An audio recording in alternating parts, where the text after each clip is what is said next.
no son para nosotros unos buenos resultados. El Partido Socialista, siempre que concurre a unas elecciones autonómicas, sale a ganar, representa a la mayoría social y quiere obtener la confianza de esa mayoría social.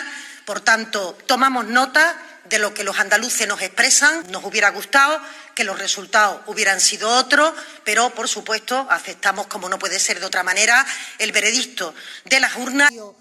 Que el partido Mopongo a todo. Subida de pensiones, Mopongo. Transporte gratuito, Mopongo. Lo he dicho siempre, chiqui, son 1.200 millones, eso es poco, eso quita o pone una parte del presupuesto. Por conocer en profundidad las pesquisas de los autos. Decirle, señora Gamarra, que creo que no ha entendido usted el debate. No es que Hacienda vaya a recaudar más, es que de lo que se trata es de que no recaude menos.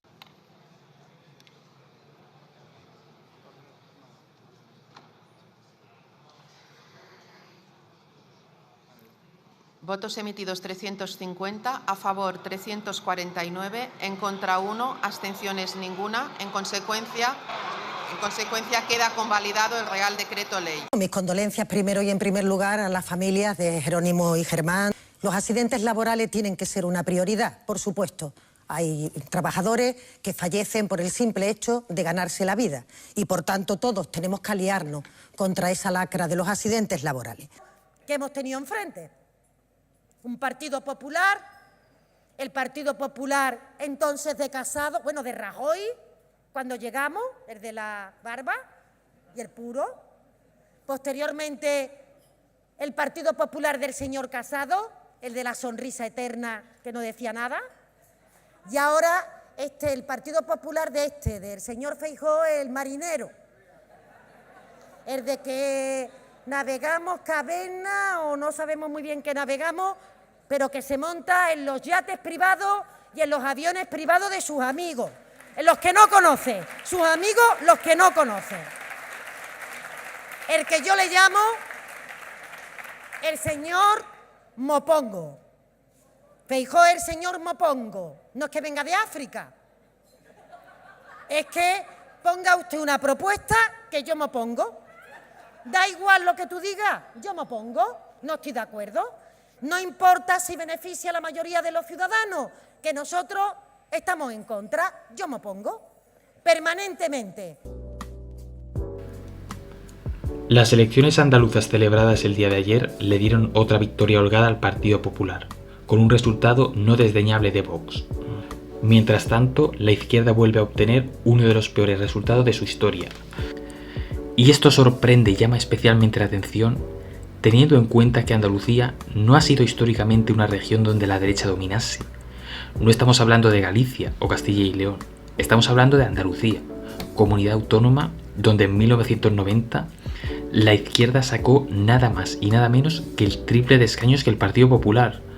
Estamos hablando de una comunidad autónoma donde el Partido Socialista estuvo en el gobierno 40 años seguidos. Pero este no es un fenómeno aislado. El caso de Andalucía no es el único territorio donde hace décadas arrasaba la izquierda y donde ahora gana la derecha. Extremadura, 7 mayorías absolutas del Partido Socialista y 36 años en el gobierno, para terminar con el peor resultado de la historia y quedar como tercera fuerza por detrás de Vox en la ciudad más poblada de la comunidad, Badajoz. Exactamente lo mismo pasó en Aragón, casi 30 años en el gobierno Maño para conseguir el segundo peor resultado de su historia. Incluso en comunidades donde aún conservan el gobierno, se empiezan a vislumbrar tendencias similares. Ahí está el caso de Castilla-La Mancha. A pesar del distanciamiento entre García Paje y Pedro Sánchez, las encuestas mantienen su gobierno pendiente de un hilo, aparte de ser la segunda comunidad donde Vox sacó más votos después de Murcia. A la vista de estos datos es evidente una realidad: la izquierda en España está perdiendo la hegemonía en los lugares donde hace unos años arrasaba. Pero, ¿cómo se explica este fenómeno? ¿Cómo el Partido Socialista perdió sus tradicionales feudos? ¿Y cómo consiguió la derecha abrirse paso en los antiguos dominios de la izquierda? En este vídeo lo analizaremos.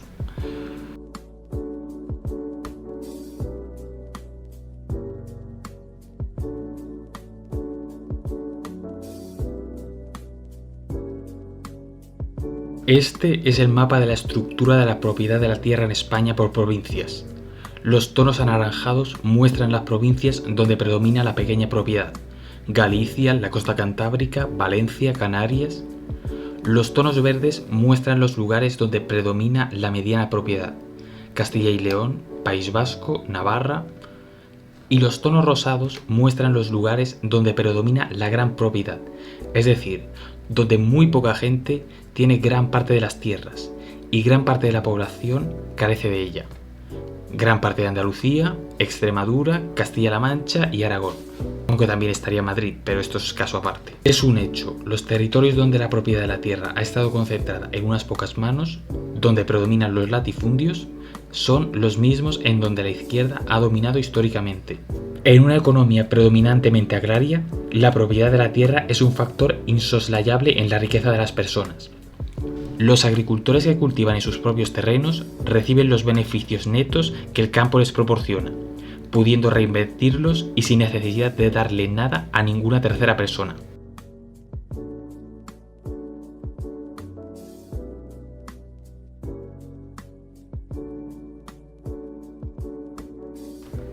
Pero cuando lo que domina son los latifundios, tenemos a una gran parte de la población desamparada y completamente desposeída de su medio de subsistencia, lo que lleva a tener que trabajar los inmensos y extensos terrenos de algún terrateniente en condición de jornaleros.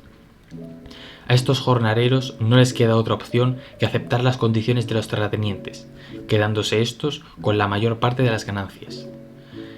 Estas diferencias en la estructura de la propiedad de la tierra se remontan hasta la Reconquista, porque con el paso del tiempo las tierras fueron recuperadas y repobladas de diferente manera. La gran expansión del Reino de Asturias se dio con Alfonso I, y durante esta primera fase de la Reconquista, dominada por el Reino de Asturias y posteriormente por el de León, tuvo como límite simbólico el río Duero. Durante los siglos IX y X, los habitantes de la cordillera cantábrica desde el norte repoblaron el Valle del Duero, una tierra completamente despoblada. Apenas había habitantes en la submeseta norte. Se trataba de una tierra de nadie, que tan solo servía como colchón defensivo.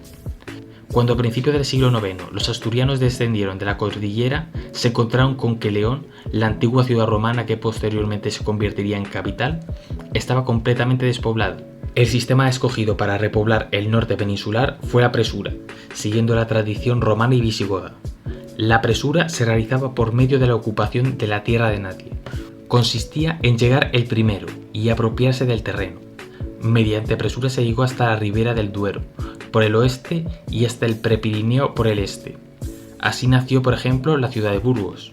Esta apropiación se podía dar por medio de una expedición, bajo iniciativa real, quien repartía las tierras entre los integrantes de la expedición real, o mediante iniciativa de los particulares, que ocupaban un terreno de forma espontánea, y cuando había dado los primeros frutos, le pedía al rey que reconociera la presura.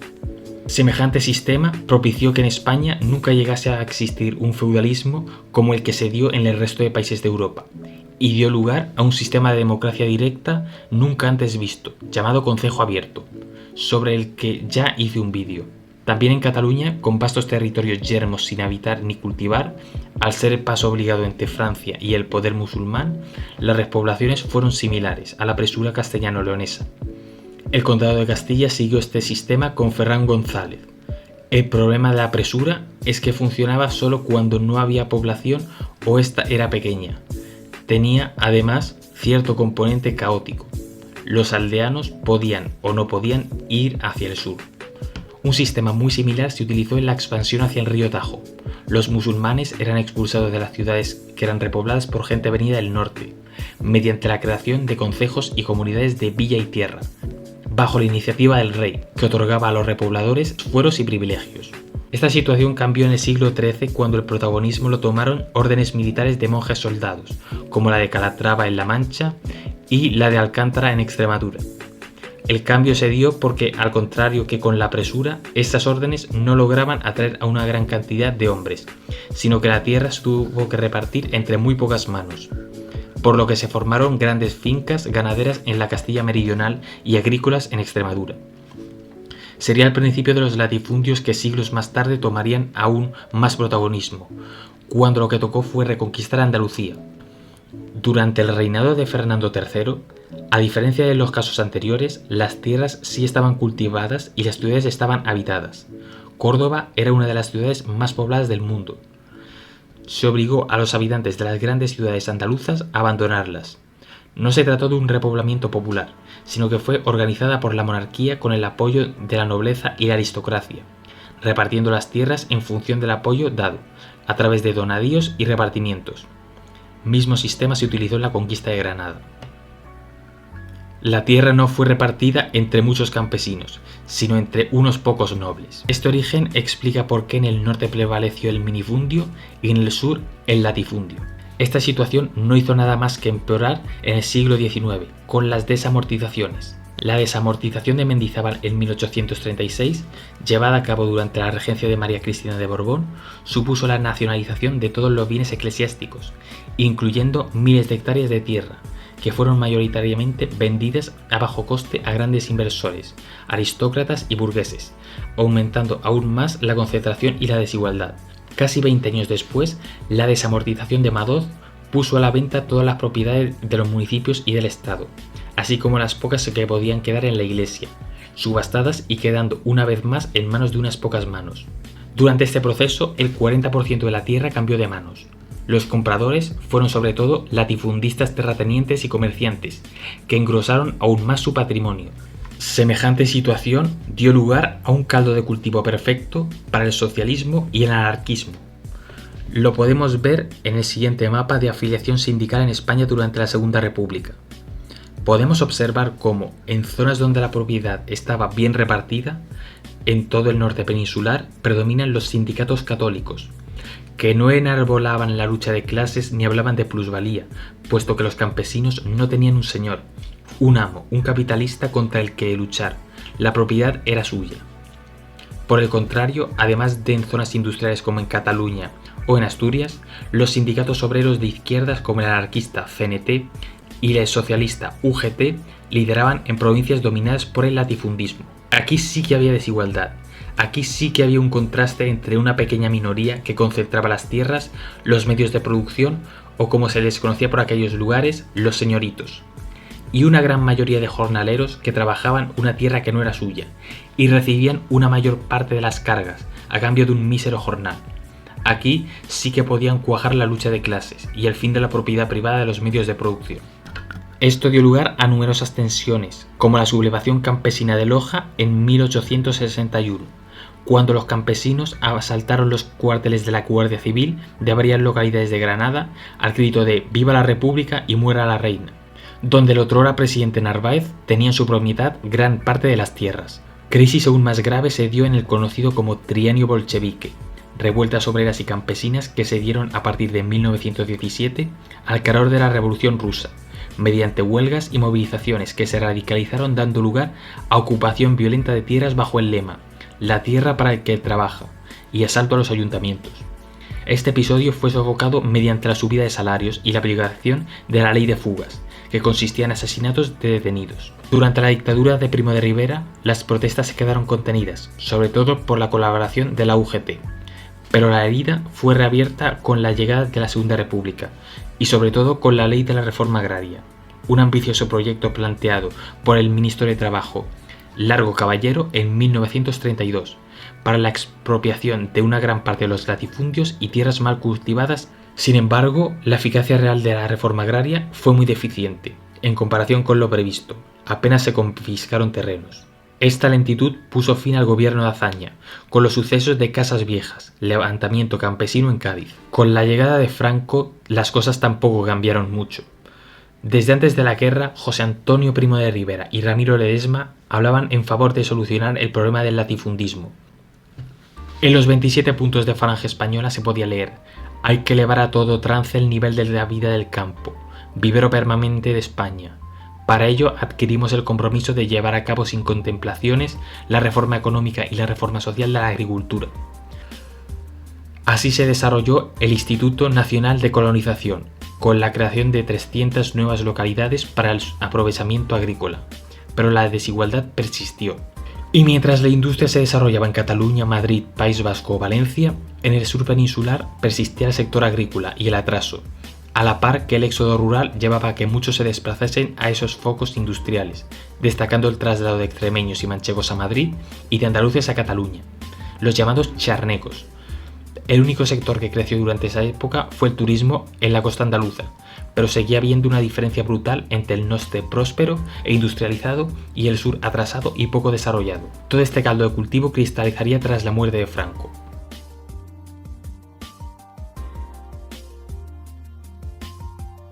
Tengo que empezar por aclarar que no solo va a haber el uso de la lengua vernácula y del castellano, sino que también yo me voy a permitir hablar andaluz, ni siquiera castellano.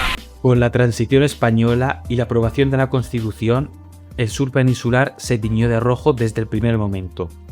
Un partido socialista, liderado precisamente por andaluces, el conocido como Grupo de los Sevillanos, Felipe González, Alfonso Guerra y Manuel Chávez, consiguió la victoria en Andalucía en las primeras elecciones tras la muerte de Franco, en 1977, algo que contrastaba con el resto del país, donde arrasaba la UCD. Durante esos años se aprobaron los Estatutos de Autonomía de Cataluña, País Vasco y Galicia, las tres regiones que ya aprobaron sus respectivos estatutos en la Segunda República, y por tanto podían constituirse como comunidades autónomas mediante la vía rápida. El resto de regiones que quisieran un estatuto de autonomía tendrían que esperar y aprobarlos mediante la vía lenta. Sin embargo, el PSOE, que por el momento no tenía expectativas de llegar a la Moncloa a corto plazo, tenía el deseo de, al menos, gobernar en Andalucía, donde lo tenía todo a su favor, por lo que presionó para que Andalucía accediese mediante la vía rápida, aunque no hubiese precedente en la Segunda República. El 4 de diciembre de 1977, el Partido Socialista convocó una manifestación multitudinaria a la que acudieron casi 2 millones de personas en Andalucía, reclamando la autonomía.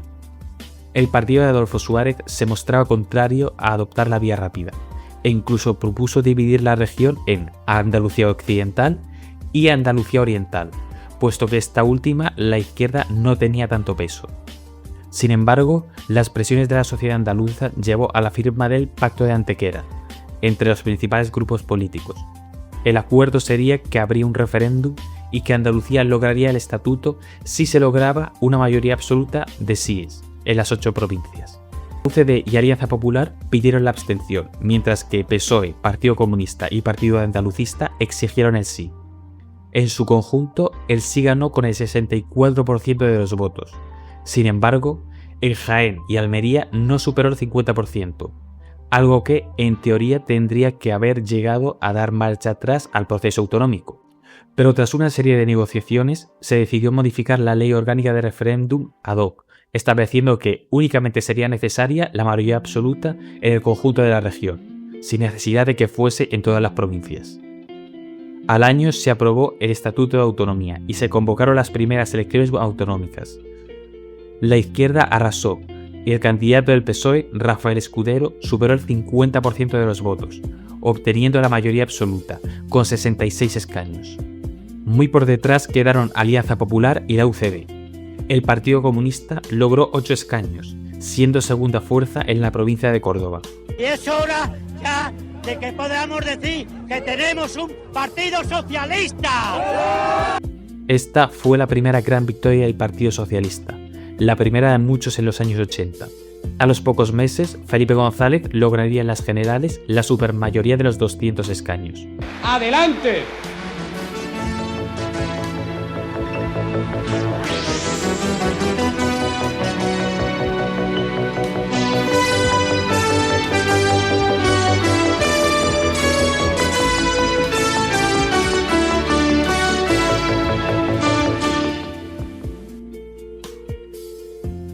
Al poco tiempo, en 1983, se celebraron las primeras elecciones autonómicas en las comunidades de vía lenta.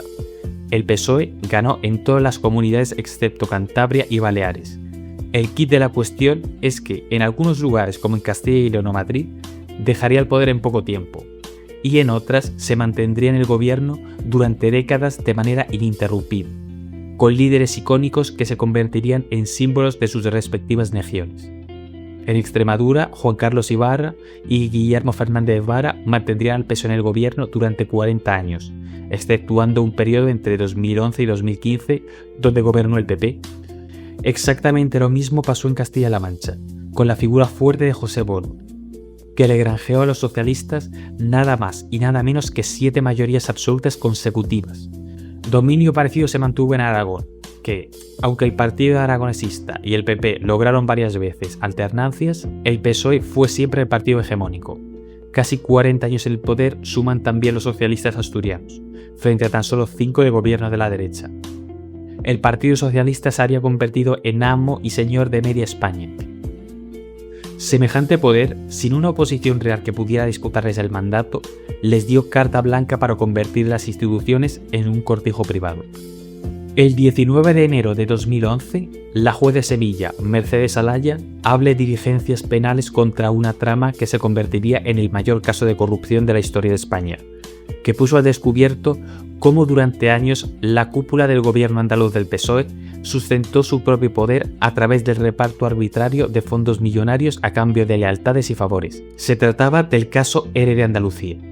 Manuel Chávez, uno de los pesos fuertes del Partido Socialista durante la época de Felipe González, llegó a la presidencia de la Junta de Andalucía en el año 1990. Durante esta década se produjeron miles de despidos, causados por el desmantelamiento de industrias durante las reconversiones industriales. La Junta de Andalucía creó el llamado Fondo de Reptiles, un fondo para respaldar económicamente tanto a empresas con problemas que presentasen expedientes de regulación de empleo, prejubilaciones o despidos, como a los trabajadores afectados por esos ERE. El objetivo era, por un lado, mantener la paz social, por otro, permitir a la administración un mecanismo directo y eficaz de actuación entre conflictos laborales. Este fondo para el desempleo había sido dotado con 721 millones de euros. El fraude se gestó en el año 2000, cuando el Consejo de Gobierno de Manuel Chávez aprobó 2 modificaciones presupuestarias tramitadas por el Consejería de Hacienda, que presidía Magdalena Álvarez, para evitar la tramitación de los expedientes de concesión de subvenciones con los requisitos legalmente establecidos para su otorgamiento, y a partir de ahora el dinero se repartiría mediante las llamadas transferencias de financiación, que permitía acelerar los pagos en detrimento del control sobre los fondos. Entre 2003 y 2007, la empresa Mercasevilla ejecutó EREs costeados en parte por la Junta de Andalucía. El comité de empresa denunció que, en el primero de ellos, se encontraba un intruso, alguien que había recibido una prejubilación sin haber trabajado nunca en la empresa, y posteriormente la investigación descubrió más casos fraudulentos. A partir de aquí, la Guardia Civil reveló la existencia de un complejo sistema para conceder ayudas millonarias procedentes de la Junta de Andalucía, basándose en decisiones discrecionales, y que pudo ser utilizado en las prejubilaciones de más de 60 empresas acogidas a los planes gubernamentales de empleo entre los años 2001 y 2010. Estas ayudas habían beneficiado a personas ajenas a los ERE, sin derecho a percibirlas. En total, se calcula que el fraude asciende a unos 700 millones de euros, que se repartían entre altos cargos de la Junta. En paralelo, también se destapó el caso de los cursos de formación, donde presuntamente la Junta financió cursos para desempleados que nunca se impartieron. La juez Alaya inició las investigaciones en 2011, apuntando al sucesor de Chávez como presidente de Andalucía, José Antonio Griñán, como cabecilla de la trama. La Guardia Civil desplegó la operación Heracles, con decenas de detenidos y registros en aseguradoras y bufetes de abogados, remitiendo el caso al Tribunal Supremo. En el año 2013, Griñán presenta su dimisión, defendiendo su inocencia, pero buscando preservar la Junta de la erosión del caso ERE. La nueva presidenta sería Susana Díaz. En 2015, Chávez y Griñán fueron imputados, quienes unos años después fueron condenados a 6 años de cárcel. Sin embargo, no parecía que esto afectase especialmente a los socialistas andaluces. El PSOE ganó las elecciones en 2015, ni un solo escaño les costó el caso ERE, con una izquierda reforzada, gracias al crecimiento de Podemos. ¿En qué cabeza cabría que la derecha gobernase en Andalucía? Susana Díaz podía continuar como presidenta de la Junta, una legislatura más de la izquierda gobernando en Andalucía. Legislatura que se agotaría en 2018. Absolutamente nadie pudo prever lo que iba a pasar.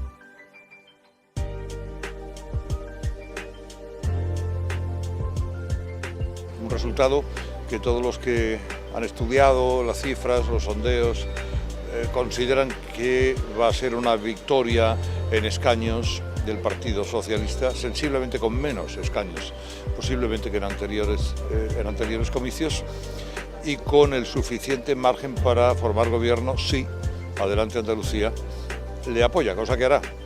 Todas las encuestas le daban al Partido Socialista y a la izquierda la mayoría absoluta en el Parlamento de Andalucía. El PSOE ganaría con total seguridad y podían gobernar con Adelante Andalucía, mucho más cuando la derecha llegaba dividida en tres, tras el ascenso de Vox. Los andaluces tendrían 4 años más de Susana Díaz.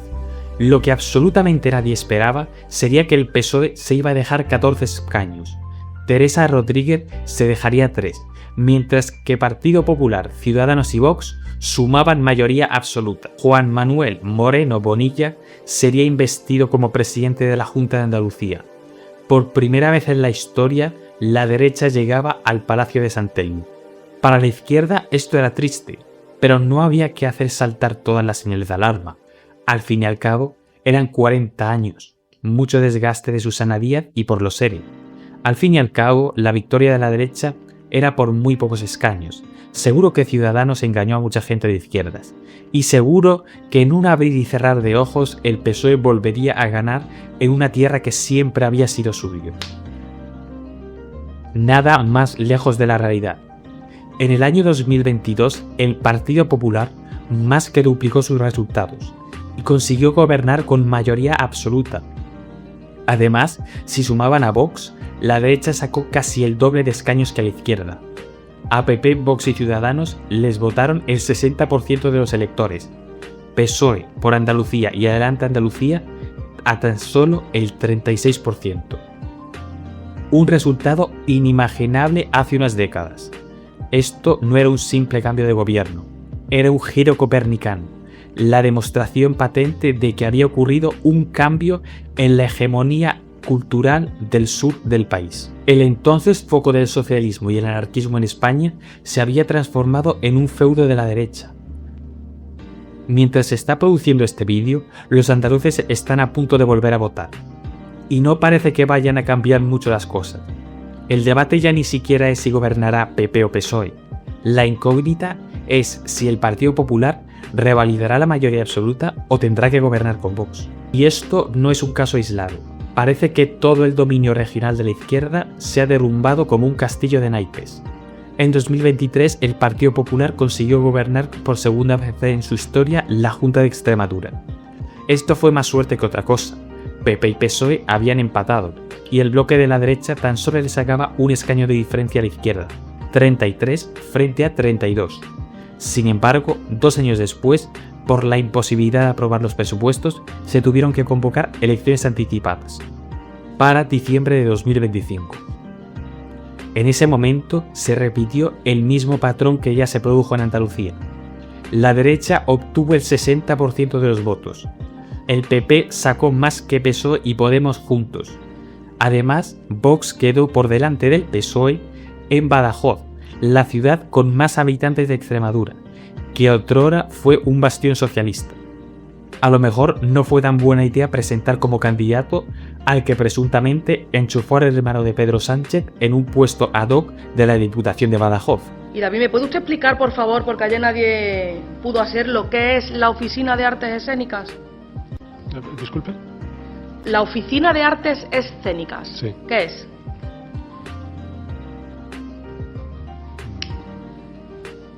Bueno, pues vamos a ver. Entiendo que es la oficina que se encarga de las artes escénicas. Más de lo mismo en Aragón. Pilar Alegría ha hundido al PSOE con el segundo peor resultado de su historia, solo superado por el de 2015, con todo el boom de Podemos, y donde PP y Vox han cosechado el 62% de los votos. En Castilla-La Mancha, y las cosas tampoco van nada bien. En esta comunidad, en las últimas elecciones generales, la derecha cosechó casi el doble de escaños que el PSOE. Fue la segunda comunidad donde Vox sacó más votos, solo superados por Murcia. En Toledo y Guadalajara casi llegaron al 20%, mientras que a nivel nacional apenas sacaron un 12%. Todo sumado a que fue donde Sumar sacó uno de los peores resultados. El PP controla 4 de las 5 capitales de provincia. Sí que es cierto que el PSOE aún conserva el gobierno autonómico, pero hay que recordar que, con tan solo un escaño de diferencia y con un presidente autonómico al que le perciben como un representante de la facción más moderada del partido, conocido por sus constantes críticas a Pedro Sánchez, a los pactos con los partidos independentistas y a Podemos.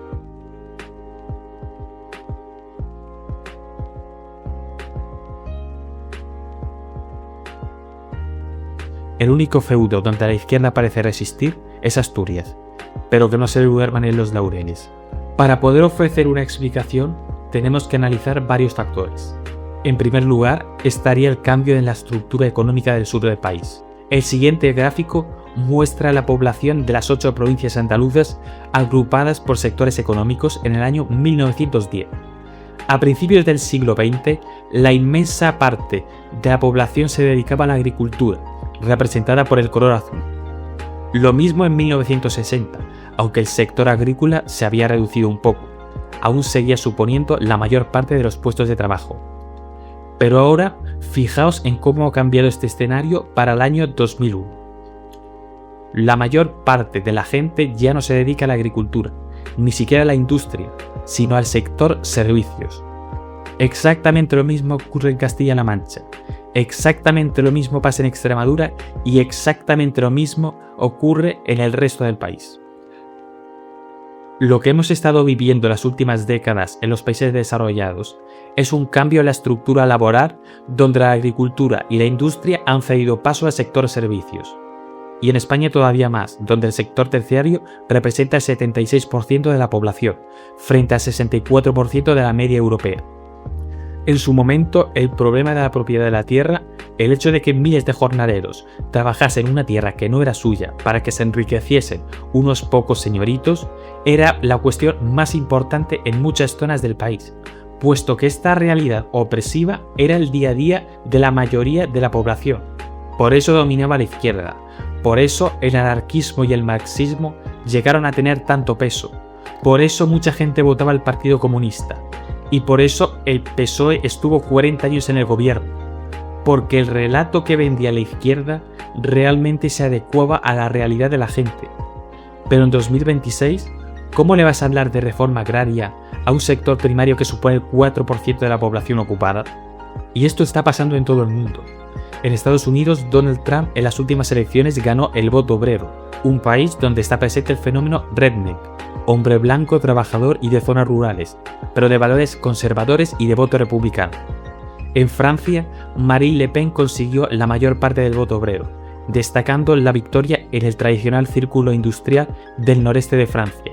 Alternativa para Alemania, ganó el Alemania Oriental, el lugar más pobre del país, y donde hace unos años ganaba Die Linke. La razón que explica este fenómeno es que, aunque la clase obrera y campesina se encuentra en crisis, se han ido gestando otros grupos que se han sentido marginados y con otros problemas diferentes a los del proletario del siglo XIX, de los que la izquierda no ha sabido hablar, los que han encontrado un refugio en la derecha. Claro ejemplo sería el tema de la inmigración.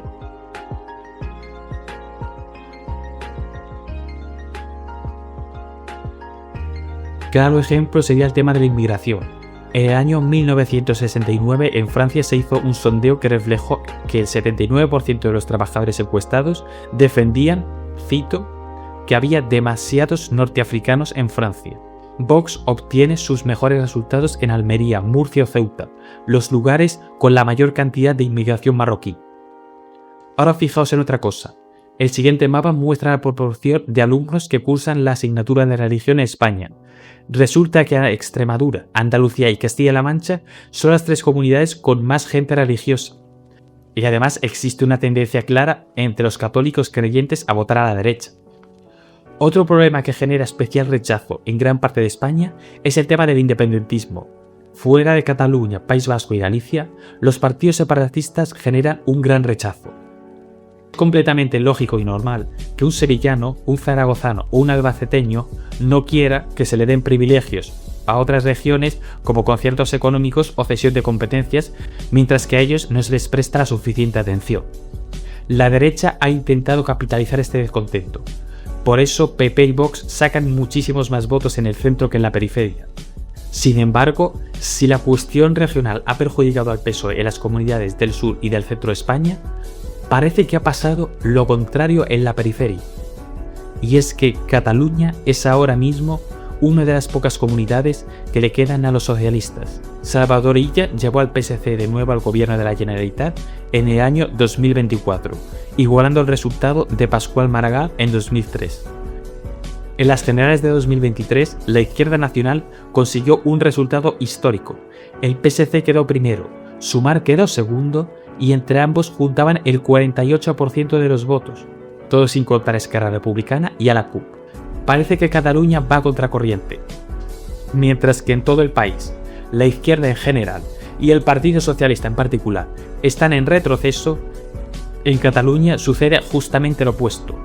Por otra parte, en el año 2021 el Partido Popular tocó techo, el peor resultado entre todas las elecciones a las que se ha presentado desde que se fundó.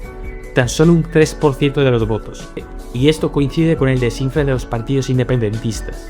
Desde el año 2015, las elecciones de Junts pel Sí, los socialistas catalanes han ido mejorando progresivamente sus resultados, hasta llegar al 2024, cuando por primera vez en la historia los partidos independentistas son minoría en el Parlamento catalán, que ahora está dominado por el PSC, ganando entre medias la alcaldía de Barcelona. Esto se explica en gran parte porque han sido capaces de construir una imagen de partido moderado y conciliador, frente a unos partidos separatistas que buscan una ruptura forzosa y una derecha que es concebida como anticatalana. El PSOE es visto como un partido catalanista, pero que a su vez ha sido capaz de frenar al procés. Pero la victoria en Cataluña parece que ha conllevado la pérdida de la hegemonía en el resto del país. Conocer este y otros fenómenos sociales actuales que nos afectan es vital para entender y analizar el mundo en el que vivimos. Recuerda apoyar a este canal, suscribirte, dar me gusta, comentar y compartir para hacer posible este contenido de divulgación.